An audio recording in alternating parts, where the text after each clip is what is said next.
Some of you may be brand new to 12-step meetings. Some of you have already had an introduction to meetings. And some of you have been attending for years. Regardless of your experience, you probably have some questions or concerns. Lucky for you, we have answers. So let's get started.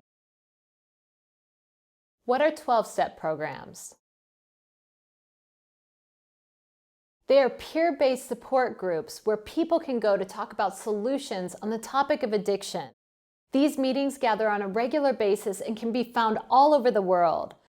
These programs are action-based, which means it's more about what you do outside the meetings than what you do in them. What are your options for 12-step programs? There are too many 12-step programs to list here, as there are meetings for almost all addictions. The most pertinent for people with drug and alcohol addiction include AA, Alcoholics Anonymous, NA, Narcotics Anonymous, CA, Cocaine Anonymous, MA, Marijuana Anonymous, DAA, Drug Addicts Anonymous. Not all meetings are available in all locations. Of the fellowships listed here, AA and NA are the most established, which means they have the most options and locations. Check out the resource section below this video for more information on each program. Why are they called 12-step meetings? All 12-step programs are based around the 12 steps, which the members take in order to solve their problems and grow emotionally and spiritually. The 12 steps found in each program are usually quite similar, as they are all based on the 12 steps of Alcoholics Anonymous. In this course, we won't be going over the 12 steps with you. We want you to explore this with the members of the meetings who want nothing more than to share the steps with a newcomer. What can you expect from attending a 12-step meeting? Each meeting is completely unique. The size, style, and demographics vary greatly. So we'll try to paint a picture for you of what you might expect. Once the meeting starts, the person running the meeting will explain the format. Others may volunteer to read from the program's literature, and most meetings open and close with a prayer.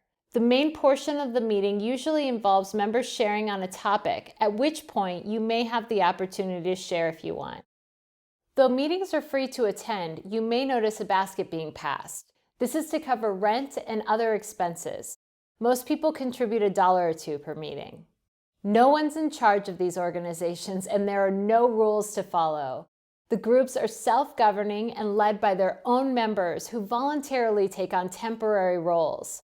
You are a member if you say you are a member. All you need is a desire to stop using.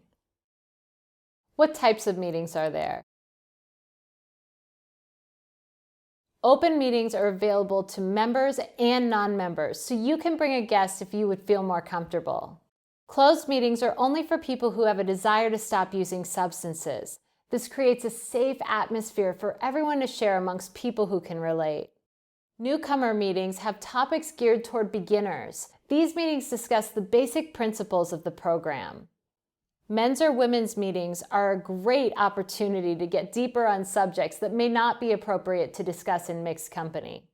Young people's meetings are for members who are young, got sober young, or the young at heart. These meetings tend to have a more jovial and rowdy vibe.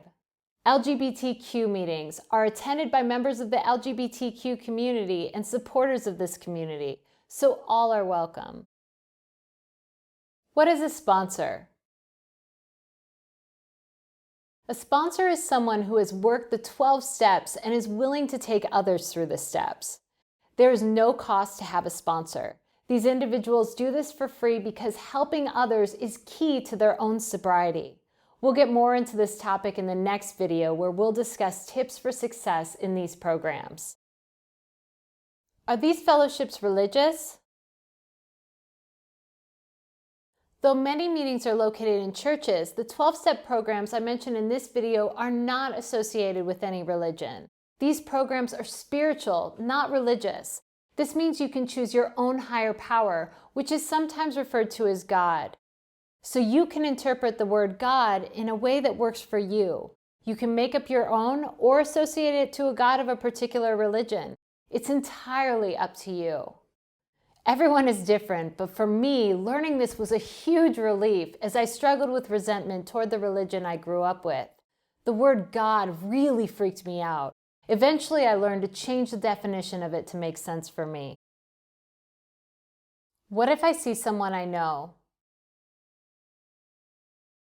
Who you see at a meeting should remain confidential. You should not be discussing who you see there, and neither should they. Plus, knowing someone when you walk in could be a great benefit. You don't need to be embarrassed by this. You are both there for the same reason, to seek recovery. What if I relapsed? Will they accept me? Many people in recovery have been right where you are and will be there for you. There is no rule saying that if you relapse, you can't come back. After my relapse, I thought the other members wouldn't want me around if I told them about my regression. Instead, when I was honest, I was welcomed back with big smiles, hugs, love, and compassion. I was blown away by their response.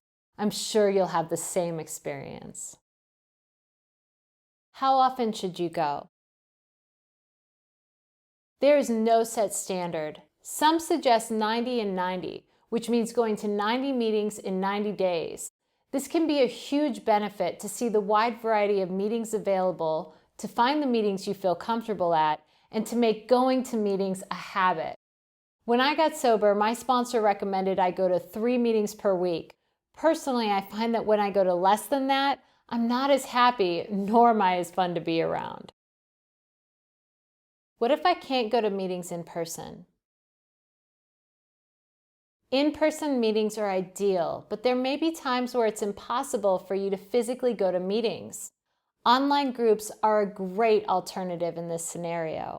Nowadays, there are many options for online meetings. The most common model, and in my opinion the most effective, is to meet via video call so you can see and hear others.